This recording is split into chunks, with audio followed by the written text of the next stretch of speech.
Zdaj je ukrajinska prestolnica Kijev zgodaj zjutraj doživela smrtonosni ruski napad. Tik pred pomembnim vrhom NATO v Turčiji, ki se ga namerava udeležiti ameriški predsednik Trump. Ogromne eksplozije so razsvetlile nočno nebo. Desetine balističnih raket in stotine eksplozivnih dronov so udarile po delih prestolnice.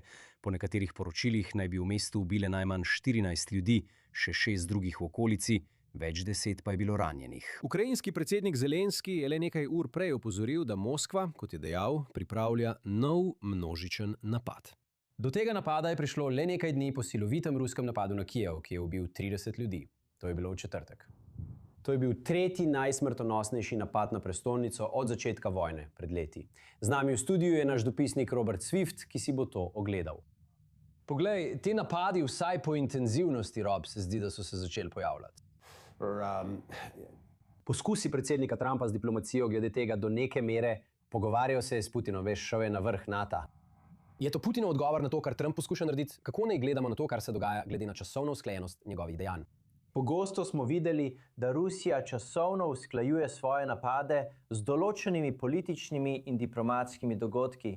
In zdi se, da je tako tudi v tem primeru. Ne samo, da smo imeli pogovore med predsednikom Trumpom in voditeljem Ukrajine ter voditeljem Rusije čez vikend, ampak kot praviš, imamo tudi to. To je rezultat, prav, točno tako. Ne izgleda dobro za Trumpa, to je vse, kar lahko rečem.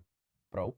Prav, ampak ni povsem nepričakovano. Pred vrhom NATO, ki naj bi potekal v Ankari jutri, to ni povsem nepričakovano. Vendar pa je vredno imeti v mislih tudi te ključne trenutke, ki so se zgodili v zadnjem dnevu. Imamo tudi nekoliko srednjeročni kontekst, lahko rečemo. In to je dejstvo, da se zdi, da Rusija stopnjuje svoje napade na Ukrajino, deloma zaradi tega, ker ima Ukrajina več uspeha. Ja, so pod pritiskom. Tako na bojišču, kot tudi z globinskimi napadi. Očitno sta obe strani sposobni močno udariti drugo nadaljavo.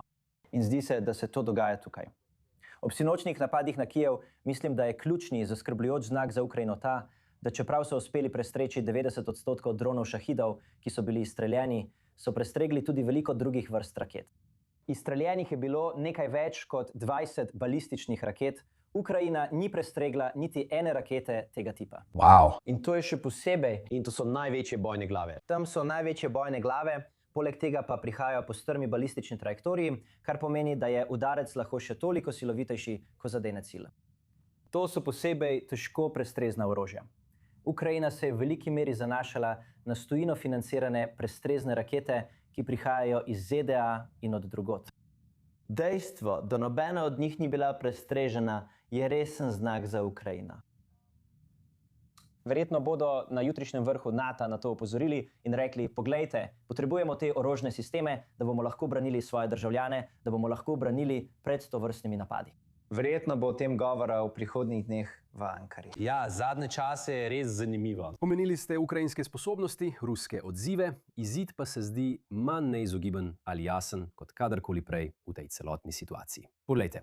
Mislim, da je pošteno reči, da je v zadnjih 4, 5, 6 mesecih prišlo do spremembe zagona.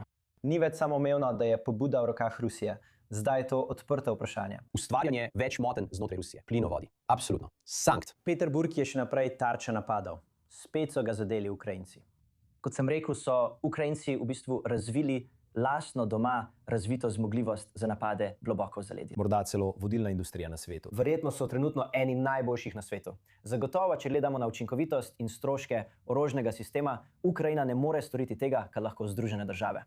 Ampak tisto, kar lahko naredi za delček stroškov. In to ima svojo prednost. To pritegne pozornost vseh. Mislim, da imaš prav, na vrhu NATO je veliko zanimanja za posredovanje v Ukrajini. Še posebej po obisku ukrajinskih uradnikov v zalivskih državah zaradi vojne tukaj na Bližnjem vzhodu.